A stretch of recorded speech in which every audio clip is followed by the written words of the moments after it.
And so they give in to whatever that lust of the flesh is. And lust simply means a strong desire.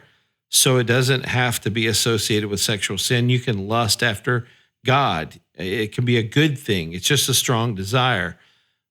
But what we're talking about here in this podcast is the temptation that you can do anything you want to do without limits. And that's lust of the flesh. The second temptation, and I'm just going to go through these quickly, is we can have what we want, lust of the eyes. So it's the desire, the thought that, I can have anything I desire to possess, and I covet this thing, and I want to own it, even though God hasn't given it yet. And in Genesis 3:6, it says that the fruit, the forbidden fruit, as we call it, was a delight to the eyes.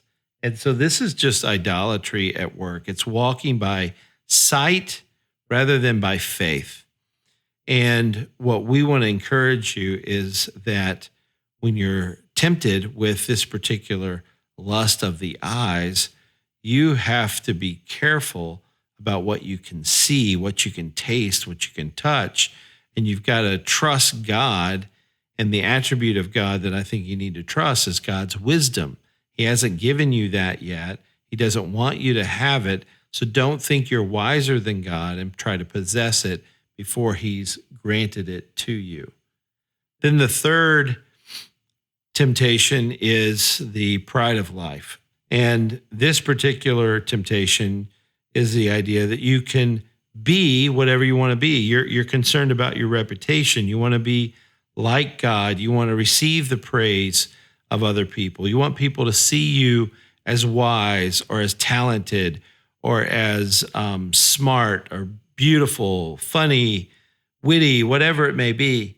And so that particular temptation is a temptation to be what you want to be. And I think people who struggle with this particular thing tend to be people pleasers, men pleasers.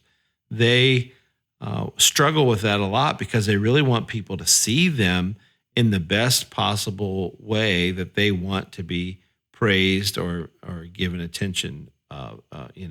So that's the third temptation, the pride of life. And again, I think God's power, the attribute of his sovereignty and his plan for them is questioned when they're struggling in their hearts. They're doubting God's sovereign plan, his power, his goodness, his love, his wisdom. All those kinds of things are doubted when we give in to these temptations. And you know what? It's in all of our hearts. I wish I could say it's just in the addicted person's heart or just in women's hearts, but it's in male, female, addicted, not addicted, family members, any of us. Everyone can benefit from this teaching. And so I mentioned this little booklet to you, Understanding Temptation, the War Within Your Heart, because I think there's a lot of truth, a lot of good nuggets and help for you to kind of diagnose what's going on in my heart. What am I wanting so much that I'm willing to sin to get it, or willing to sin if I don't get it?